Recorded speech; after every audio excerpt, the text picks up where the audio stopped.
स्वस्ति श्री गणेशाय नमः। अस्मद् गुरुभ्यो नमः।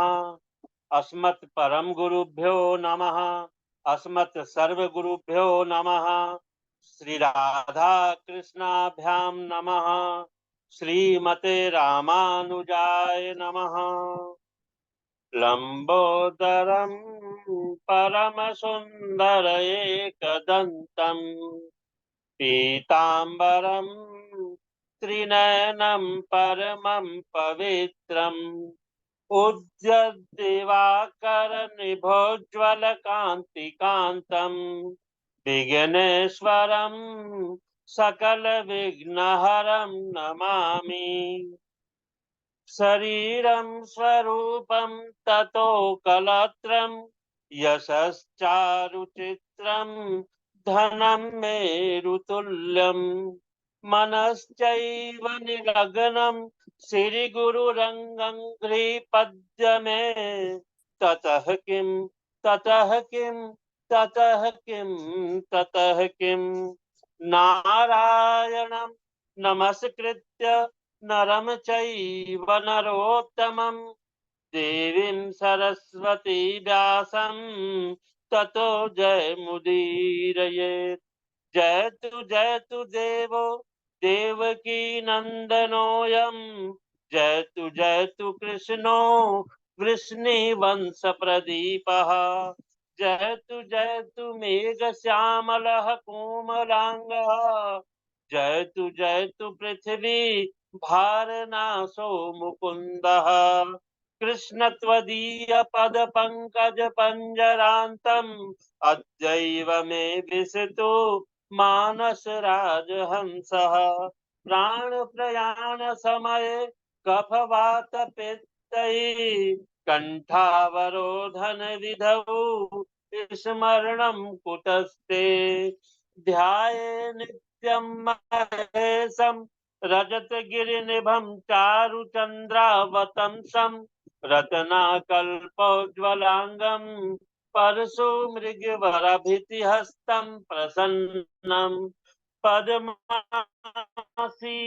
समन्तात् अस्तुतममर्गणैर्व्याघ्रकृतिं वसानं विश्ववाद्यं विश्वबीजं निखिलभयहरं पञ्चवक्त्रं त्रिनेत्रं रामाय रामभद्राय रामचन्द्राय वेदते रघुनाथाय नाथाय सीताय पतये नमः। अंजनानंदनं वीरं जानकी शोकनाशनं कपीसमक्षहन्तारं वन्दे लंका भयंकरं।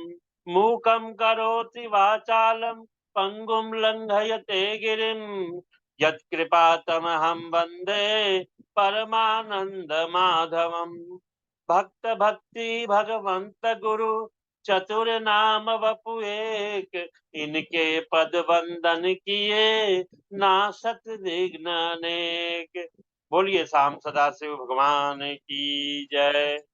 परम मंगलमय परात्पर पर ब्रह्म परम पिता परमात्मा अकारण करुणा वरुणालय अकारण करुणा कारक अचिंत कल्याण गुणगण निधान सर्वेश्वर सर्वाधिक पति श्रेष्ठ आचरणवान प्रजा के सुखदाता एवं संहार करता पार्वती नाथ प्रथम आदि गणों के स्वामिन आकाश आदि अष्टमूर्तियों वाले विश्वरूप विज्ञान के पूर्ण ज्ञाता देवादिदेव त्रिनेत्रधारी दुस्वप्न नाशक पंच तत्व उत्पादक विश्वेश्वर मंगल करता आदि अंत रहित सबके कारण श्री श्याम सदाशिव भगवान के चरणों में कोटि कोटि प्रणाम। पराम्बा भगवती जगदीश्वरी शंकर शिव प्राण वल्लभा आदि जगत में व्याप्त रहने वाली जगत की आधारभूता परम शक्ति श्री जगदम्बा मां पार्वती के चरणों में कोटि कोटि प्रणाम।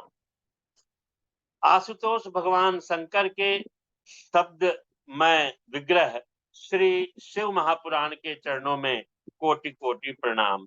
समस्त भूतादिक सिय राम मैं सब जग जानी, करहूं प्रणाम जोर जुग पानी।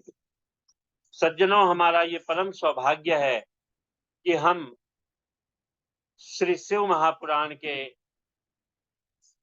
विषयों पर नित्य गहन चिंतन कर रहे हैं, और ये चिंतन भी ऐसे समय पर हो रहा है जब 19 वर्षों के बाद ये आनुष्ठानिक योग बना है, जब श्रावण पुरुषोत्तम मास आया है। तो ये हमारा परम सौभाग्य है जब हम इसके ऊपर चिंतन कर रहे हैं गुरु जी के निर्देश में। गुरु जी का एक बारंबार आभार।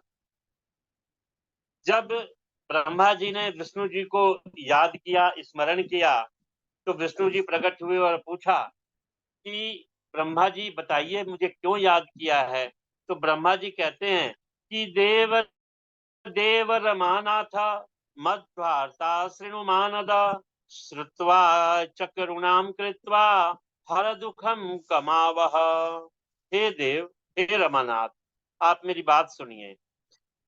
उसे सुनकर आप मुझ पर दया करें और मेरा दुख दूर करें, मुझे सुखी कर दें।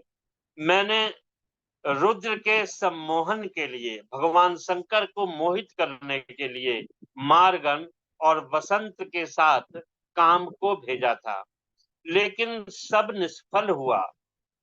तब हरि ने पूछा, नारायण कहते हैं, आखिर आप ऐसा क्यों करना चाहते हैं? क्या वजह है जो आप ऐसा करना चाहते हैं?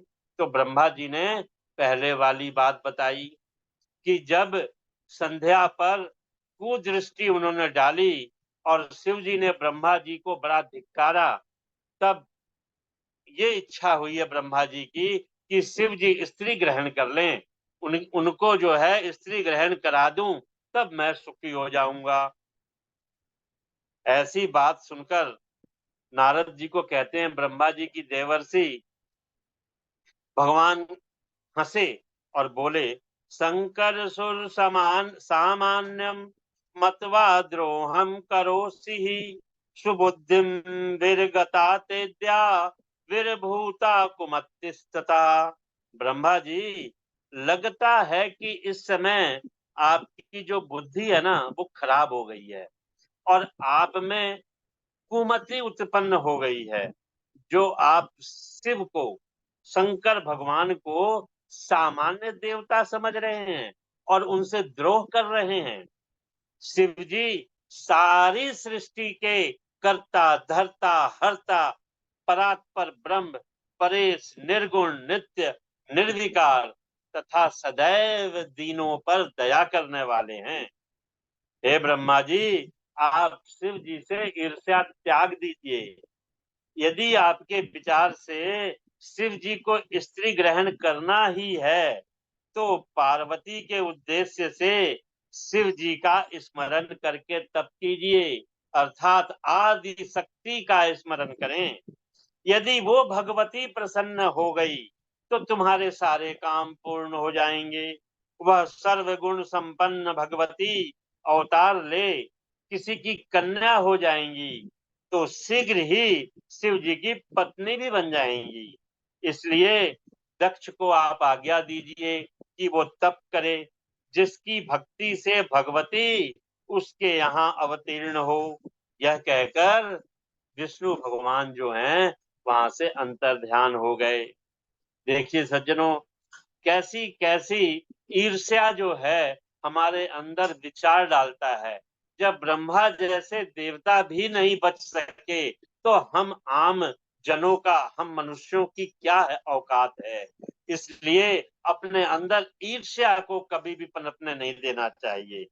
नारद जी पूछते हैं कि हे परमपिता, जब मधुसूदन चले गए तब क्या हुआ? ब्रह्मा जी कहते हैं, तब मैं भगवती दुर्गा देवी का स्मरण करने लगा। मेरी स्तुति से वो मेरे सामने प्रकट हो गई। तब मैंने उनसे कहा कि शिव जी को मोहने की शक्ति आपके अलावा और किसी में नहीं है। आप ही केवल उनको मोहित कर सकती हैं। अतः इसलिए आप दिव्य रूप धारण करें और मेरे पुत्र दक्ष की कन्या बने और योगी शंकर जी की पत्नी बने। देवी बोली, ब्राह्मण, शिव जी को मोहने वाला कोई नहीं। मैं भी इतनी शक्ति नहीं रखती कि शिव जी को मोहित कर सकूं, लेकिन फिर भी आपने मुझे याद किया है और मेरी पूजा करी है, इसलिए मैं ये प्रयत्न अवश्य करूंगी जिससे शिव जी मोहित हो स्वयं विवाह कर लें। मैं सती का रूप धारण कर शिव जी की अर्धांगिनी बनूंगी। ऐसा कहकर जगदम्बिका आदि शक्ति जो थी वो अंतर ध्यान हो गई। यहाँ दक्ष की आराधना से भी दक्ष ने भी तपस्या की और भगवती प्रसन्न हुई, वर दिया कि मैं तुम्हारी पुत्री रूप में उत्पन्न होऊंगी और कठिन तप करके शिव जी को प्रसन्न करूंगी और उनकी पत्नी बनूंगी। और उसके बाद भगवती दक्ष के यहाँ से भी अंतर ध्यान हो गई। इधर ब्रह्मा जी की आज्ञा से मैथुन सृष्टि के लिए दक्ष ने पंचजन की पुत्री अश्वनी से विवाह किया और वीरण की कन्या वीरणी के साथ भी विवाह हुआ। प्रजापति दक्ष ने नामक 10,000 वेद मार्ग का अनुसरण करने वाले थे।